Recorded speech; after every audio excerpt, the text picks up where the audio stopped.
भारत की नई संसद भवन का उद्घाटन 28 मई को होगा और यह उद्घाटन समारोह सुबह सुबह 7:30 बजे शुरू हो जाएगा।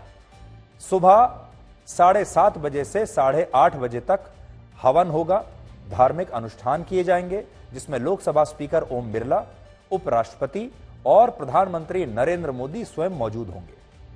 इसके बाद सुबह 8:30 बजे तमिलनाडु से आए विद्वान प्रधानमंत्री मोदी को चोल साम्राज्य से जुड़ा राजदंड यानी सेंगोल सौंपेंगे। यह राजदंड सत्ता के हस्तांतरण का प्रतीक होता है और इससे पहले यह जिन्हें भी सौंपा गया है वो आजीवन शासन व्यवस्था में सर्वोच्च पद पर रहे हैं। यह भी बड़ी दिलचस्प बात है।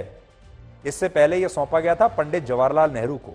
यह राजदंड आजादी से पहले 14 अगस्त 1947 को सौंपा गया था और इसके बाद वो आजीवन, जब तक वो जीवित रहे तब तक वो प्रधानमंत्री की कुर्सी पर बैठे रहे और अब ये दूसरी बार प्रधानमंत्री मोदी को सौंपा जाएगा। इसके बाद सुबह 9 बजे प्रार्थना सभा होगी और उद्घाटन समारोह का पहला चरण यहीं पर समाप्त हो जाएगा। दूसरा चरण दोपहर 12 बजे शुरू होगा और इसकी शुरुआत होगी राष्ट्रगान से। इसके बाद 2 लघु फिल्मों की स्क्रीनिंग होगी, छोटी जो फिल्में दिखाई जाएंगी और फिर राज्यसभा के डिप्टी चेयरमैन हरिवंश नारायण सिंह देश की राष्ट्रपति और उपराष्ट्रपति का संदेश पढ़कर सुनाएंगे। इसके अलावा इसी समारोह में राज्यसभा में विपक्ष के नेता का भी संबोधन होगा और इस दौरान लोकसभा स्पीकर भी अपना संबोधन देंगे और इस तरह कुछ खास सिक्के और स्टैंप के रिलीज होने के बाद प्रधानमंत्री मोदी का संबोधन होगा और दोपहर 2:30 बजे यह कार्यक्रम समाप्त हो जाएगा और देश को उसकी पहली मेड इन इंडिया संसद भवन मिल जाएगा।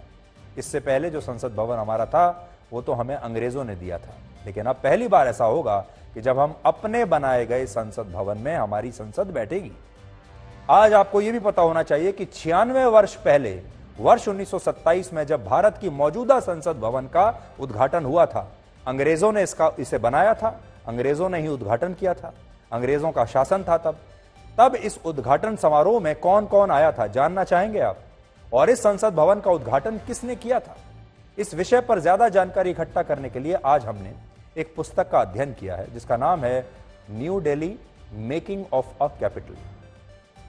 इसमें बहुत सारे अखबारों के लेखों का जिक्र किया गया है जो उस समय अखबारों में क्या छपा था और इसी में टाइम्स लंदन के एक लेख का जिक्र किया गया है जो 19 जनवरी 1927 को प्रकाशित हुआ था और इसमें यह बात लिखी है कि 18 जनवरी 1927 को जब मौजूदा संसद भवन का उद्घाटन हुआ तब इसमें मोतीलाल नेहरू समेत स्वराज पार्टी के ज्यादातर सदस्य शामिल हुए थे। यानी जब गुलाम भारत की अंग्रेजों द्वारा बनाई गई संसद का उद्घाटन हुआ तब तत्कालीन ब्रिटिश वाइसरॉय लॉर्ड इरविन ने यह उद्घाटन किया था और तब इसमें राहुल गांधी की दादी इंदिरा गांधी के दादा पंडित मोतीलाल नेहरू शामिल हुए थे।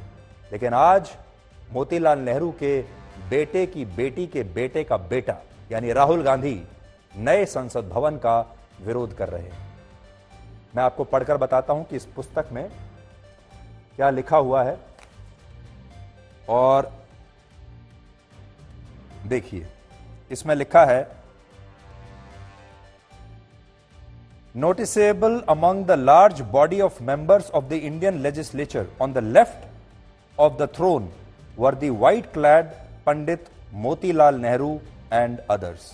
और फिर यह भी लिखा है कि स्वराज पार्टी के बड़ी संख्या में जो सदस्य थे वो भी उस समय वहां पर मौजूद थे। इसी किताब में लिखा हुआ है। यह लेख कहता है कि मौजूदा संसद भवन के उद्घाटन में सेंट्रल लेजिस्लेटिव असेंबली और काउंसिल के लगभग सभी सदस्य शामिल हुए और इनमें वीजे पटेल भी शामिल थे। 1923 में सेंट्रल लेजिस्लेटिव असेंबली के जो चुनाव हुए थे उनमें मोतीलाल नेहरू की पार्टी जिसका नाम था स्वराज पार्टी उसने शानदार प्रदर्शन किया था और उसने 105 में से 42 सीटें इस पार्टी ने जीती थी और फिर इनमें से कई सदस्य वीजे पटेल और मोतीलाल नेहरू के साथ मौजूदा संसद भवन के उद्घाटन समारोह में गए थे। इसके अलावा उस समय मौजूदा संसद भवन का उद्घाटन करने के लिए तत्कालीन वाइसरॉय लॉर्ड इरविन को सोने की एक चाबी दी गई थी और इसी चाबी से संसद भवन का गेट खोलकर लॉर्ड इरविन संसद भवन के अंदर उन्होंने प्रवेश किया था। उस समय उनके साथ चेंबर ऑफ प्रिंसेस के चांसलर और पटियाला के महाराजा भी थे, महाराजा ऑफ पटियाला।